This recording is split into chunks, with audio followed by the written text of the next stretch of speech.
Hello అన్న ఇప్పుడు phone చేశా కదా, ఆ, ఆ.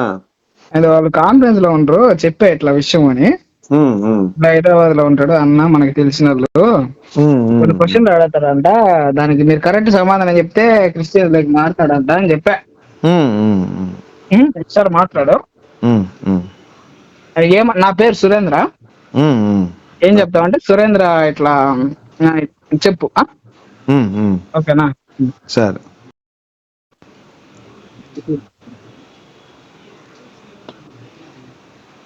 కదమ్మా, నువ్వు మాట్లాడు కదమ్మా. హలో. హలో. నమస్కారం అండి. నమస్తే అయ్యా, దేవునికి నమస్కారం. ఆ, అంటే మన సురేంద్ర చెప్పాడు, యేసుక్రీస్తుని నమ్ముకుంటే మనం కష్టాలు పోతాయి, అది ఇది అని చెప్పారు. కష్టాలు పోతాయి అని కాదు నాయన. ఆహా. కష్టాల్లో ఓర్చుకునే శక్తి, ఉమ్. సహనము దేవుడు ఇస్తాడు. ఆయన ఎందుకు అసలు నీ డౌట్ ఏంటి? నా డౌట్ ఏంటంటే, అంటే బైబిల్ నేను కొంచెం చదివాను. చదివితే యేసుక్రీస్తు యూదా గోత్రపు సింహం అని, యూదా వంశంలో పుడతాడని ఉంది బైబిల్లో. దావీదు సంతానంలోంచి యేసు వస్తాడని చెప్పి ఉంది. అవును. నా డౌట్ ఏంటంటే, పరిశుద్ధాత్మ ద్వారా మేరీ గర్భవతి అయితే దావీదు వంశానికి యేసు ఎలా చెందినవాడు అనేది నా డౌట్. అది ఏసేపు ఏమన్నా దావీదు వంశానికి ఏసేపు చెందినవాడు. అవును, అది ఒక రోంత చదివి ఆ. అట్ట అర్థం చేసుకుంటే కుదరదు. మీకేం అర్థమైంది చెప్పండి. నాకు అది డౌట్ ఇప్పుడు. నాకు కూడా నీకు వచ్చిందే మొదట్లో, నాకు కూడా వచ్చింది. ఉమ్, ఈయన దావీదు వంశంలో ఉమ్, ఎట్లా పుట్టాడు అని. అది పెద్ద ఉపోద్ఘాతము. ఉమ్, ఉమ్, దావీదు వంశంలో అంటే ఇది దావీదు కంటే ముందు ముందు ముందు చాలా ముందే, ఆ గ్రంథం లిఖించబడక ముందే మహామహుడు మహోన్నటువంటి సృష్టికర్త ఉమ్, ఆయన, ఉమ్, ఆయన్ని దేవుడు అనేవాళ్ళు. అసలు ఉమ్, యేసుక్రీస్తు అనేది అప్పుడు లేదు. ఆయన ఆయన అలాగే ఈ భూమి మీద పాపం పెరిగి వీళ్ళ పాపాన్ని తీసేయడానికి, ఆ, క్షమించడానికి ఆయన ఆ, బలి. ఇప్పుడు మనం ఆ, బలి అర్పిస్తాం, పారువేటకి ఆ, ఏదైనా ఒక పశువుని పంపిస్తాం. ఉమ్, ఇదంతా అక్కడి నుంచి వచ్చిందే. అప్పుడు బలులు ఇస్తా ఉన్నారు. వీళ్ళు బలులు ఇచ్చి మారు మనసు పొందకుండా తప్పు చేస్తానే ఉండేది. ఉమ్, అవును, పోయేది చేస్తా ఉన్నారు. ఉమ్, ఈ ఉమ్, కోవలో ఉమ్, వీళ్ళు పశ్చాత్తాపడి వాళ్ళు చేసే పాపం, ఇది పాపం దేవుడు ప్రవేశపెట్టల. ఉమ్. ఇది అపవాది అనేది అదే చదువుతా ఉంటే అర్థమవుతుంది నాయన. ఒక రోజుది కాదు, ఒక సరే, నాటిది ఇప్పుడు కాదు. కొన్ని రిఫరెన్స్లు ఉన్నాయమ్మా బైబిల్లోంచి. ఉమ్, 2 తిమోతి 2వ అధ్యాయం ఉమ్, 8వ వచనం, నా సువార్త ప్రకారం దావీదు సంతానములో పుట్టి మృతుల ఉమ్, నుండి లేచిన యేసుక్రీస్తును జ్ఞాపకం చేసుకొనుము.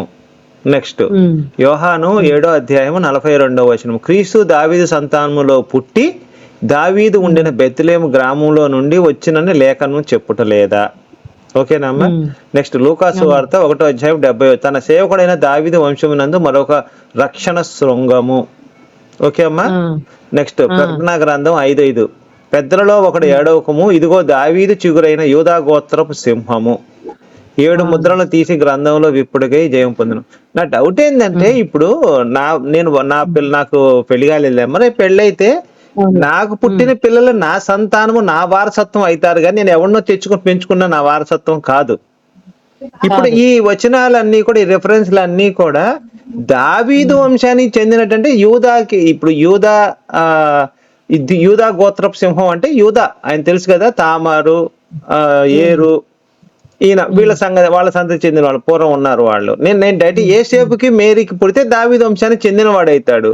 ఈమె పెళ్లికి ఉమ్, ముందరే పరిశుద్ధాత్మతో గర్భం చేయించుకొని గర్భవతిగా ఉమ్. ఉన్నప్పుడు ఏసేపు పెళ్లి చేసుకుంటాడు. మరి ఏసేపు చేయించుకోలేదు, ఆ? దేవుడు నిర్ణయించుకొని ఉమ్. చెప్పాడు. నేను నీకు దేవుడు పరిశుద్ధాత్మ. నిర్ణయించలేదు అనలేదమ్మా. నా ఉమ్, ఉమ్, పాయింట్, దేవుడిని నేను తప్పు పడతలేదు ఇక్కడ. దేవుడు నిర్ణయించాడా నాకు అనవసరం నువ్వు అది. వంశం వాళ్ళని అడుగుతున్నావు. అసలు దావీదు వంశానికి యేసు ఎలా చెందినవాడు? అసలు ఆయన రక్త సంబంధి అదే కాదు కదా. పెద్ద ఉపోద్ఘాతము ఎప్పటి నుంచో ఉమ్, ఉంది. ఆ దావీదు వంశంలో ఉమ్, బయత్షెబా అని ఒక ఆమె ఉంటది, ఒక సైనికుడి భార్య. ఉమ్, ఆమెని ఈయన పొద్దుగుకి యుద్ధం చేసి వచ్చి పైన పొద్దుగుకి మిద్ది పైన తిరుగుతుంటారు. ఉమ్. తిరిగినప్పుడు ఆమె స్నానం చేసినప్పుడు ఆమెను ఇష్టపడి పెళ్లి స్నానం ఇష్టపడి చేస్తే చూస్తాడు అంతేనా?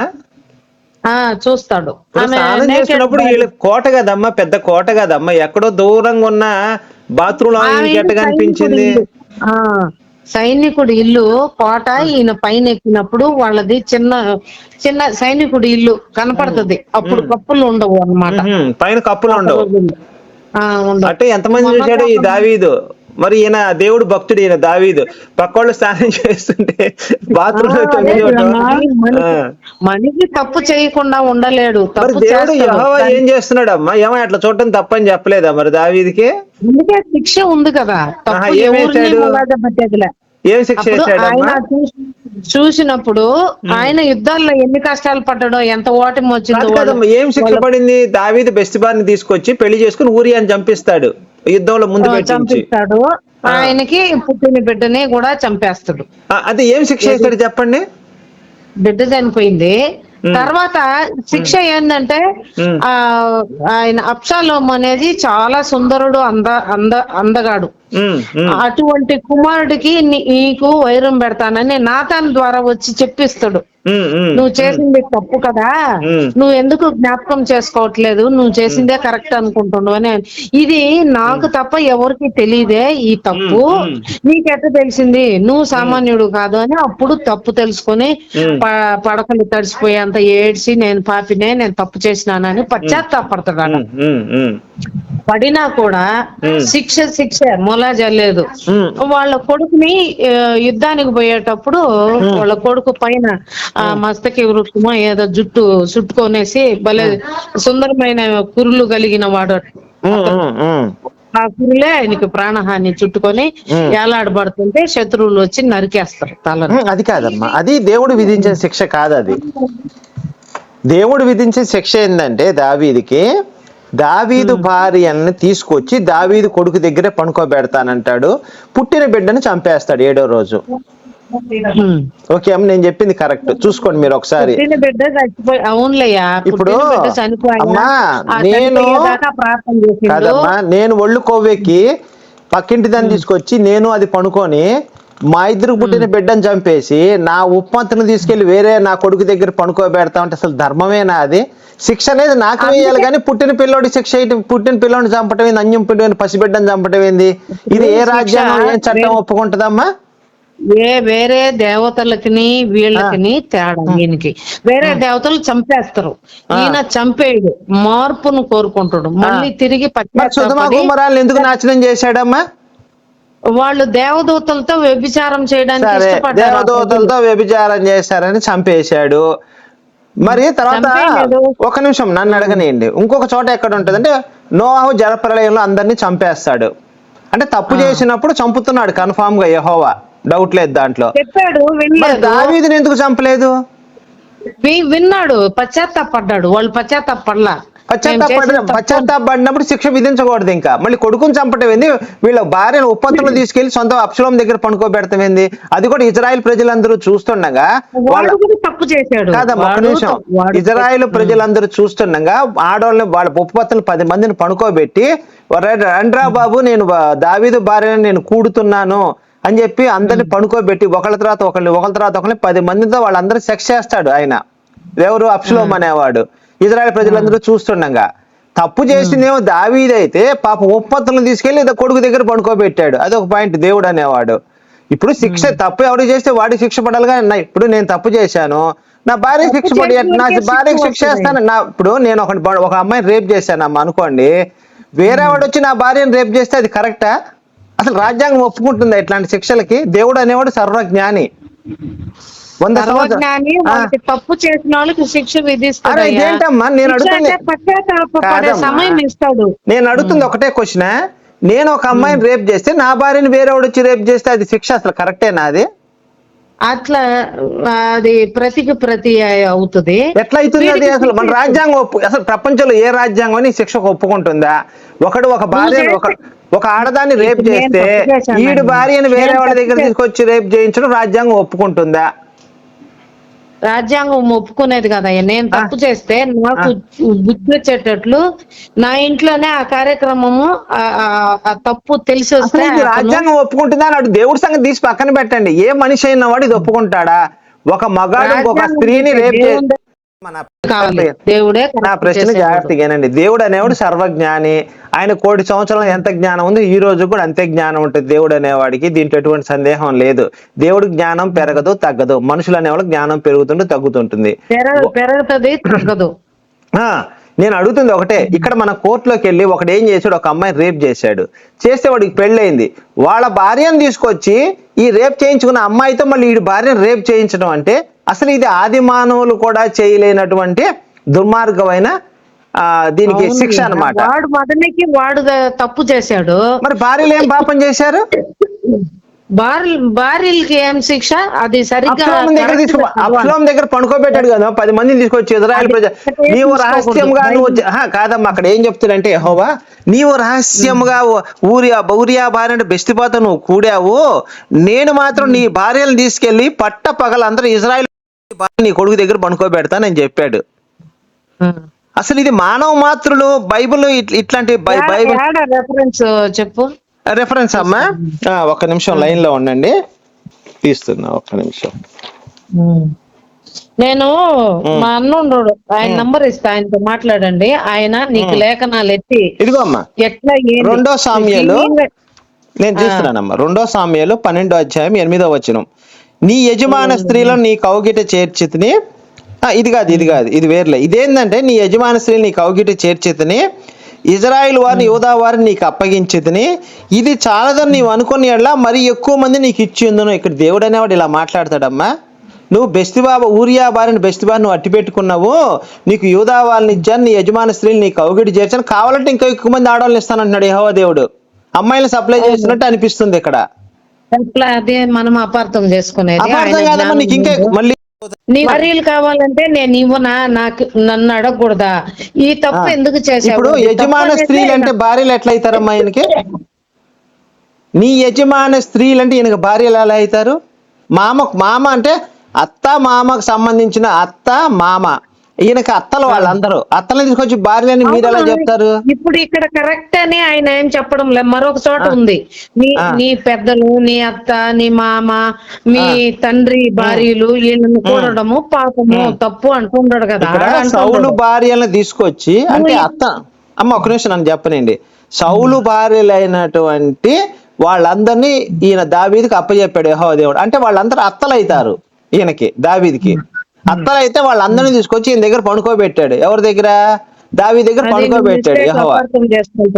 ఇక్కడ రాసిందమ్మా, నేను చెప్పదు. నీ యజమాన స్త్రీలు నీ కౌగిట చేర్చి అంటే దాని అర్థం ఏంటి మీరు చెప్పండి. నీ కౌగిట చేర్చి అనే పదానికి అర్థం ఏంటి? నీ యజమాని స్త్రీలు నీ కౌగిట చేర్చాడు. యజమానుడు ఏమంటాడు? ఈయన ఈ యజమాని ఎవరు? సౌలు కదా. సౌలు భార్యలను తీసుకొచ్చి నీ యజమాని స్త్రీలు నీ కౌగిటి చేర్చాను అన్నాడు. కౌగిటి చేర్చడం అంటే పడుకోబెడతాం అక్కడ. దేవుడు అనేవాడు ఇలాంటి నీచ పనులు చేయటం ఏందమ్మా? ఎంత దరిద్రమైందమ్మా అసలు. ఎంత బాధేస్తుంది ఇట్లాంటి ఇంటుంటే చదువుతుంటే. ఇంకొక చోట ఉంటుందమ్మా. నువ్వు చెప్పు. ఇంతకు ముందు 5 ఏళ్ళు చేసేలే అమ్మా.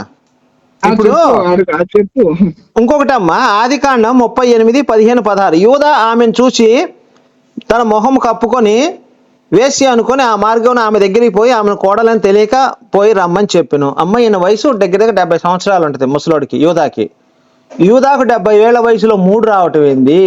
పోయి నేను ఒక వేశ్య కావాలి నాకు అని చెప్పి ఆమెతో సెక్స్ చేయటం ఎంత మటుకు న్యాయం అమ్మా ఇది? అమ్మా ఉన్నారా? కాదమ్మా, అసలు ఇది ఏంటిది? అసలు ఈ పుస్తకం ఏంటిది? కోడలను సెక్స్ చేసి పిల్లల్ని గంటమైంది. అంతకు ముందే ఏరు అనేవాడు ఉంటాడు, ఏరు తమ్ముడు ఓనాన్ ఉంటాడు. ఓనాన్ వచ్చి భార్య వాళ్ళ వదినతో సెక్స్ చేస్తాడు.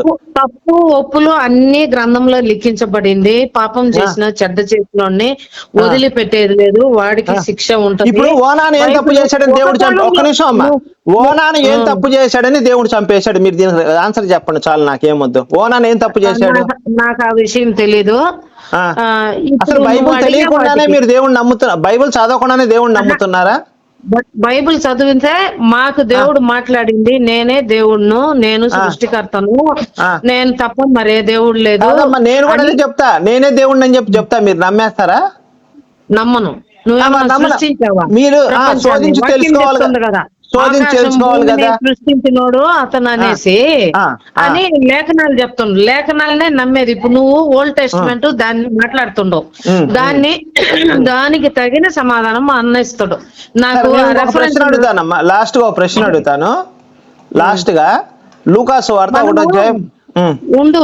ఏ అధ్యాయమైనా నీ మైండ్ లో నీకు ప్రశాంతంగా ఉండి నెమ్మది ఉండి ప్రశ్నించేది. దేవుడు ఎందుకు ఎలా వాక్యము నువ్వు యాంటీగా తీసుకుంటుండు? ఎందుకు మీరు చెప్పండి. ఒకళ్ళ భార్యను తీసుకెళ్ళి వాళ్ళ కొడుకు దగ్గర పడుకోబెడతాం, అసలు సమంజసమా? సౌలుకి చేశాడు కదా, సౌలు భార్యను తీసుకొచ్చి దావీదుకి అప్పచెప్పాడు. దావీదు భార్యను తీసుకెళ్లి అబ్షలోం దగ్గర పడుకోబెట్టాడు. నువ్వు అంతా కూడా శుభ్రంగా చదువు. కరెక్టే, మీరు చెప్పేది అమ్మా. నేను చదివింది నేను చెప్పిన దాంట్లో ఒక తప్పు ఉంటే మీరు నన్ను ఖండించండి. మళ్ళీ చెప్పండి. నేను చెప్పిన దాంట్లో ఒక తప్పు ఉంటే మీరు నన్ను ఖండించండి అంటే నేనేం అనలేదు. మీరు చెప్పింది కరెక్టే, కానీ దేవుడు పండుకొని పెడతాను అంటున్నాడు. దేవుడికి ధర్మం ఉంటదమ్మా, ఇష్టం వచ్చిన పనులు చేయకూడదు. నీ కొడుకుని తీసుకొచ్చి నీ కూతురు దగ్గర పడుకోబెడతా, నీ కూతురు తీసుకొచ్చి నీ దగ్గర పడుకోబెడతా, అలాంటి మాట దేవుడు. అదే గ్రంథంలో మళ్ళీ ఇంకొక చోట వాళ్ళ చెల్లెలే తన చెల్లెలతో సైనించాలని మనోవ్యాధి గలవాడైపోయి అతనే పోయాడు. దేవుడు చెప్పాడా నువ్వు పో మీ చెల్లెల దగ్గరికి అని? ఏం శిక్ష చేశాడు? అప్పుడు అమ్నోను ఉన్నాడు అమ్మా, అమ్నోను సొంత చెల్లెల్ని తామను రేప్ చేశాడు. వాళ్ళకి ఏం శిక్ష చేశాడు దేవుడు? మరి చూసింది మీరు బైబుల్లో? అబ్షలోం చంపుతాడమ్మా. చెల్లెల్ని రేప్ చేసినందుకు అబ్షలోం కూడా అమ్నోను చంపుతాడు తప్పితే దేవుడు చంపలేదు అమ్నోన్ని. దేవుడు చంపలా, అబ్షలోం చంపాడు. ఎందుకు చంపిండు అబ్షలోం ముగ్గురుగా? దేవుడు కాదమ్మా, దేవుడు ఏం చేస్తున్నాడు మరి? ఇంత జరుగుతుంటే దేవుడు ఏం చేస్తున్నాడు శిక్షించకుండా? కదా దైవ గ్రంథం అంటే కాదమ్మా, దైవ గ్రంథం హృదయంతో నువ్వు మార్పు అనేది పొందుకోవాలి. సరే, ఇప్పుడు కాదమ్మా, నేను ఒక వచనం చూపిస్తాను. లూకాసు వార్త 1:35. దూత పరిశుద్ధాత్మ నీ మీదకి వచ్చును, సర్వోన్నత శక్తి నిన్ను కమ్ముకొనును, పుట్టబో శిశు పరిశుద్ధుడై దేవుని కుమారుడు అనబడును. నా అబ్జెక్షన్ ఏంటంటే ఇక్కడ దూత పరిశుద్ధాత్మ నీ మీదకి వచ్చును. ఎవరి మీదకి? మేరీ మీదకి వస్తుందట. సర్వోన్నతుడి శక్తి నిన్ను కమ్ముకొనును. సర్వోన్నతుడు అంటే ఎవరు? యెహోవా. పరిశుద్ధాత్మ ఏమన్నా మీదకి వస్తున్నాడంట, మేరీ మీదకి వచ్చును. సర్వోన్నతుడు ఏమన్నా కమ్ముకోవడం కదలకుండా చేయటం. ఒక స్త్రీకి గర్భం చేయడానికి ఇద్దరు దేవుళ్ళు ఎందుకు కష్టపడుతున్నారు? మా ఆకాశంలో నుంచొని మేరీ నువ్వు గర్భవతి కలుగాక అంటే అవదా? ఈయన మీదకి రావడం, ఆయన వచ్చి కమ్ముకోవడం ఏంటిది?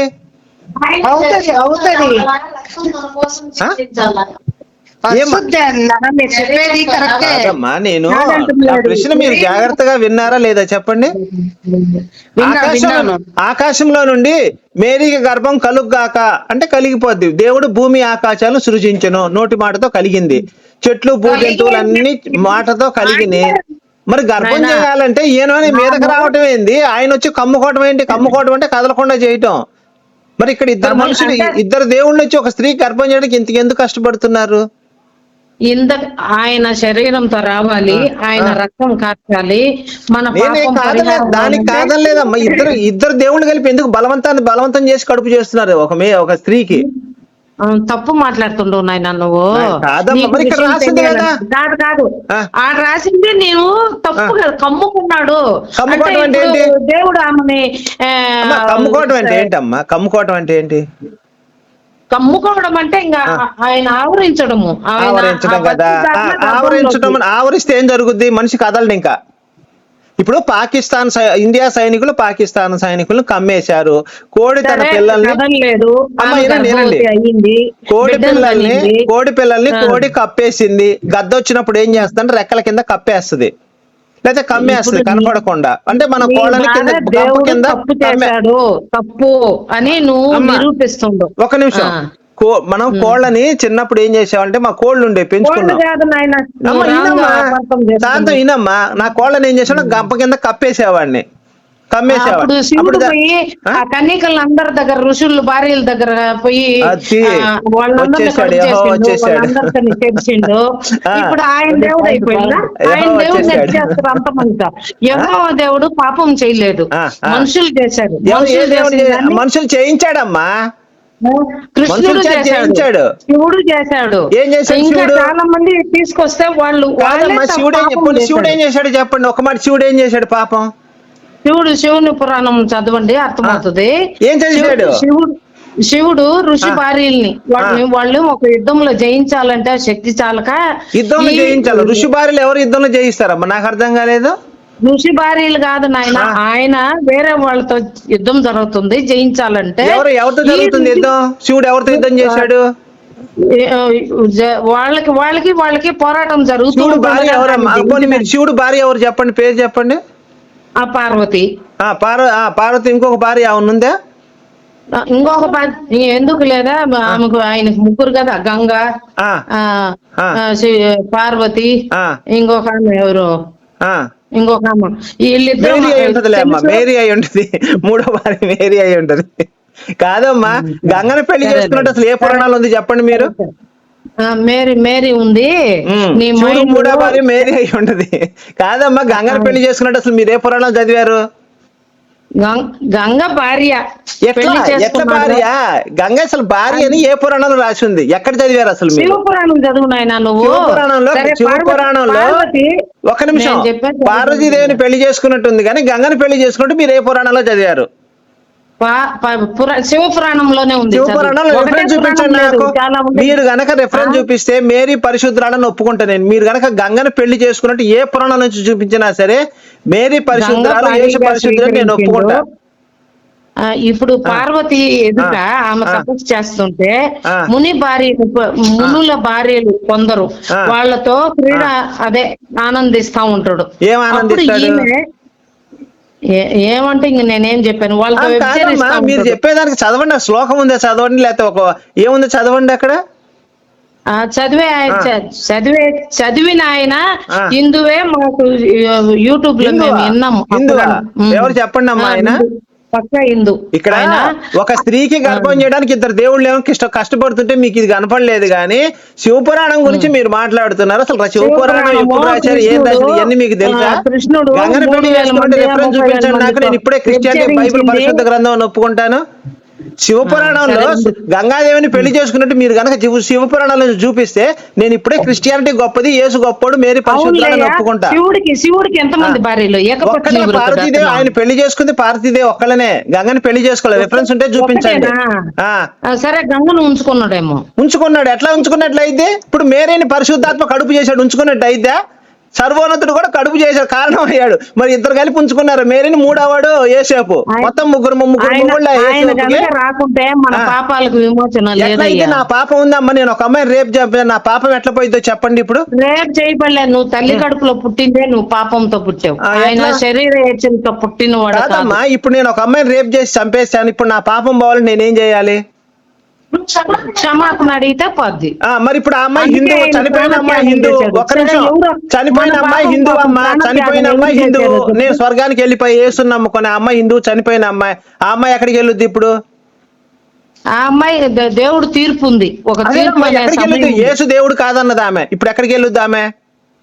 యేసు నామంలో తప్ప మరే నామంలో రక్షణ లేదు. అంటే నేను రేప్ చేసిన స్వర్గానికి వెళ్తున్నా, ఆ అమ్మాయి హిందూ నా చేత రేప్ చేయించుకొని నరకానికి వెళ్తుంది. ఇదేం న్యాయం? ఇది అసలు మనుషుల న్యాయమేనా ఇది? రేపులు చేసిన స్వర్గానికి వెళ్ళడం, రేప్ చేయించుకున్నది నరకానికి వెళ్ళడం, ఇది న్యాయమా, ధర్మమా? శాంతం కాదు. ఇప్పుడు ఒక హిందూ అమ్మాయి యేసుని దేవుడు కాదు అంటే ఆ అమ్మాయి నరకంలోకి వెళ్ళిపోయింది. ఆ అమ్మాయిని రేప్ చేసి చంపి యేసుని నమ్ముకుంటే నేను స్వర్గానికి వెళ్ళిపోయా. ఇదేంటి, ఇదేం న్యాయం ఇది? నువ్వు స్వర్గానికి పంపిస్తారని ఎవరు చెప్పారా? మరి యేసు వచ్చింది ఎందుకు? పాపులను పిలవచ్చింది, నీతిమంతులను పిలవరాలేదు ఆయనే చెప్పాడుగా. నేను పాపం చేస్తాను కంటే యేసుని నమ్ముకున్నా, నేను బాప్టిజం తీసుకున్నా, నమ్మి బాప్టిజం పొందినవాడు మార్క్స్ వార్త 16:16 ఏముంటదంటే, నమ్మి బాప్టిజం పొందినవాడు రక్షించబడును, నమ్మని వానికి శిక్ష విధించబడును. మార్కు 16:16. మరి నేను నమ్మి బాప్టిజం తీసుకున్నప్పుడు నేను రక్షించబడతాను. అదే నేను కూడా అదే చెప్తున్నా. నేను ఒక అమ్మాయి రేప్ చేస్తే నీకు శిక్ష నుండి తప్పించుకుంటావు దేవుని దగ్గర. నేను కూడా అదే చెప్తున్నా. ఆ అమ్మాయి రేప్ చేసి చంపేస్తే ఆ అమ్మాయి నరకానికి వెళ్ళిపోద్ది. నేను మాత్రం నేను అదే చెప్తున్నా. యేసుని ఎవరైతే నమ్మరో వాళ్ళు నరకానికి వెళ్ళిపోతారని బైబిలే చెప్పింది. నేను చెప్తున్నా మార్కు 16:16 నమ్మి బాప్టిజం పొందినవాడు రక్షించబడును, నమ్మని వానికి శిక్ష విధించబడును. దర్శాలు ఈ అమ్మాయి అయిపోయింది. ఈ అమ్మాయి యేసుని నమ్మల నరకానికి వెళ్ళిపోయింది. నేను రేప్ చేసి ఈ అమ్మాయి కుతికి కోసి రకరకాలుగా చిత్రహింసలు పెట్టి ఈ అమ్మాయిని నేను చంపేస్తా, ఈ అమ్మాయి నరకానికి వెళ్ళిపోద్ది. నేను మాత్రం యేసుని నమ్ముకొని స్వర్గానికి వెళ్ళిపోయా. ఇది అసలు ఏ చట్టమైన న్యాయమైన ఒప్పుకుంటుందా? చట్టం లేదు, న్యాయం లేదు దేవుని దగ్గర. శిక్ష అందరికీ ఉంటది. ఆమెకి నమ్మితే యేసు నమ్మలా, ఆమె నమ్మలా, యేసు నమ్మలా. నేను నమ్మితే అసలు మీరు నమ్మితే కాదమ్మా, నేను నమ్మాను, నేను స్వర్గానికి వెళ్ళిపోయా. మరి ఆ అమ్మాయి నమ్మలేదు, నా చేత రేప్ చేయించుకొని అది క్రూరంగా చంపబడింది. మరి ఆ అమ్మాయి స్వర్గానికి ఎవరికి ఎవరు తీర్పు ఉంటుంది. ఇప్పుడు నేను ఒకటే అడుగుతున్నా, నేను కోర్టుకి వెళ్ళానమ్మా, పట్టుకొని ఉండవు నాయన, నువ్వు రాము మాట్లాడుతున్నావు. ఇప్పుడు కోర్టుకి వెళ్ళానమ్మా. ఇప్పుడు నేను ఒక అమ్మాయిని కాదు ఒక నిమిషం అమ్మా, నేను ఒక అమ్మాయిని రేప్ చేసి కోర్టుకి వెళ్ళానమ్మా. ఒక నిమిషం, నేను ఒక అమ్మాయిని రేప్ చేసి కోర్టుకి వెళ్ళానమ్మా. ఒక అమ్మాయిని రేప్ చేసి కోర్టుకి వెళ్తే కోర్టు ఏమంది, నువ్వు రేప్ చేసావంటే చేశానయ్యా అన్న. కోర్టు ఏం చేసిందంటే, నీకు మంచి ఇల్లు ₹1 కోటి క్యాష్ ఇస్తానని చెప్పింది. ఆ అమ్మాయిని తీసుకెళ్లి జైల్లో పడేసింది. అది మీ చుట్టాల్లో ఇలాంటి అమ్మాయికి ఇలా జరిగితే మీరు కోర్టుని మీరు ఏమంటారు? చీచి ఏంది తప్పుడు తీర్పులు, రేప్ చేసిన వాడికి ఏమన్నా మంచి ఇల్లు కొనిచ్చారు, రేప్ చేయించుకున్న అమ్మాయికి ఏమన్నా వాళ్ళ తల్లిదండ్రులకు శిక్ష వేశారంటే ఇట్లాంటి మీరు ఒప్పుకుంటారా? ఆలోచించండి మీరు. గుడ్డి నమ్మకంతో దేవుడు నమ్మటం కాదు. గుడ్డిగా కాదు నాయన, రియల్ గా స్టోరీగా. క్రిస్టియానిటీలో ఒక కోర్టు లేదు, ఒక వాదింపు లేదు, దానికి దేవుడే తీర్పు తీరుస్తుడు. ఇప్పుడు ఆమెన హిందువుల్ని పట్టుకొని అందరినీ కోసి కొల్లలు చేస్తా ఉండరు. ఏం చేశారు? ఎవరు చేశారు? చంపేస్తుండ్రు. ఉత్తరాఖండ్ లో, ఈ ఇతర రాష్ట్రాలు మణిపూర్ లో జరుగుతుంది. పొట్టం కోసి బిడ్డను తీసి బయటేసి దాన్ని బరా లాక్కొని పోయి వాళ్ళ అన్నదమ్ముల ముందే రేప్ చేసి పారేశారు. బూడ్చి కూడా పెట్టలా. ఇప్పుడు ఆ విధంగా చేసినప్పుడు వాళ్ళు ఏ చర్య తీసుకోలేదా? వీళ్ళు న్యాయం చేయండి అని అడిగారు, చేయలేదు. చేయని దానికి ఇంకా దేవుడే వాళ్ళకి తీర్పు తీరుస్తాడు. నేను అడిగేది మీరు చెప్పేది ఏందమ్మా? ఇది అందరికీ న్యాయమే. దేవుడు చూస్తుండ అయితే ఏం చూస్తున్నాడు? దేవుడు ఏం చూస్తున్నాడు? మా యెహోవా తీర్పులు ఎలా ఉంటాయో చూడండి. మీకు ఒక చిన్న వచనం చదివి వినిపిస్తాను. ఓనాన ఆదికాండం 39:9-10. ఓనాన సంతానము తన కాని ఎరిగిపోయినప్పుడు ఆమె తన సంతానము కలుగు చేయనట్టు తన రేతస్సు నేల విడిచెను. అతడు యెహోవా చేసింది యెహోవా దృష్టి చెడ్డదని అతను కూడా చంపెను. అంటే వదినతో సెక్స్ చేస్తున్నప్పుడు వీర్యం గనక లోపల వేయలేదని చెప్పి బయట వేసాడని చెప్పి యెహోవాని చంపేశాడు ఓనాన్ని. ఏంటమ్మా ఇది దరిద్రం? వదిన కడుపు చేయమని చెప్పటం అసలు మన సాంప్రదాయం ఒప్పుకుంటుందా? భారతీయ సాంప్రదాయం వదిన కడుపు చేయటం? దేవుడు చెప్పినట్టు అడుందా? నువ్వు పోయి ఆమెను కూడయ్యా సరే అని చెప్పి తప్పు చేశాడు కాబట్టి అసలు తప్పు ఏంటి? మళ్ళీ ఒకసారి నేను ప్రశ్న వినండి. అతడు చేసింది యెహోవా దృష్టికి చెడ్డది గనక ఆయన అతడిని కూడా చంపాను. చెప్పండి ఇప్పుడు. ఎందుకు చంపాడు? ఆయన తప్పు కదా, ఆమె తప్పు కూడడం తప్పు కదా. తప్పు కూడడం తప్పు. మరి యూదా కూడాడు కదా, వాళ్ళ డబ్బులు ఇచ్చి వెళ్ళాడు మళ్ళీ తామర దగ్గరికి. రోడ్డు పక్కన పడుకుంటే పొదల్లోకి తీసుకెళ్లి తామరకు చేతికి పొదల్లోకి తీసుకెళ్లి తామరను వేసుకున్నాడు. మరి యూదాను ఎందుకు చంపలేదు? నేను అడిగిన దానికి చెప్పాలి. ఆమె యూదా అనేవాడు 70 ఏళ్ల వయసులో 3 వస్తే రోడ్డు పక్కన వ్యభిచారులు కనిపిస్తే ముసుకేసుకొని నిలబడితే దానికి డబ్బులు ఇచ్చి ఒక దెబ్బ వేసుకొని వెళ్ళాడు. మరి యూదా నిజంగా యెహోవా దేవుడు నీతిమంతుడు అయితే మరి ఇతను ఎందుకు చంపలేదు? ఎరా నీకు 70 ఏళ్ల వయసులో అమ్మాయిలు అవసరమారా? అదే నీ కూతురు వయసుతో ఉన్న సమానం దాంతో నువ్వు ఎందుకు చేసావురా? 70 ఏళ్ళు వృద్ధాప్యం కాదు, అప్పుడు 300, 500, 1000 సంవత్సరాలు అంటే ఇప్పుడు బ్రతికేవాళ్ళు. ఆయన అట్లా రోడ్ల మీద వ్యభిచారుల కోసం తిరగడం కరెక్టే అంటారా మీ దృష్టిలో? ఆయన కరెక్ట్ కాదు అని దేవుడు చెప్తున్నాడు. శాపము మరి అదే గోత్రం నుంచి మన యేసయ్య వచ్చాడు కదమ్మా, అదే వంశం నుంచి మన యేసయ్య వచ్చాడు. మరి అది దేవుడి దృష్టిలో తప్పు అయినప్పుడు అదే వంశం నుంచి మన యేసయ్య ఎందుకు వస్తాడు? ఎవరో మంచివాడు ఉంటాడు, వాడు వంశంలో రావాలని. ఇప్పుడు నేను అడిగిన దాన్ని సరే, మీరు ఈయన చంపే ఓనాన్ని చంపేశాడు, తప్పు చేశాడని చెప్పి, మరి అదే తప్పు యూదా కూడా చేశాడుగా. మరి యూదాని ఎందుకు చంపలేదు? ఇంకా పెద్ద తప్పు యూదా చేసింది. కొంచెం నయం. నువ్వు అన్ని సేకరించి పెట్టుకో. ఇప్పుడు నాకు మాట్లాడే ఓపిక లేదు, ఆరోగ్యం లేదు, నా త్రోట్ పోతుంది, నీతో మాట్లాడలేక. అది నాకు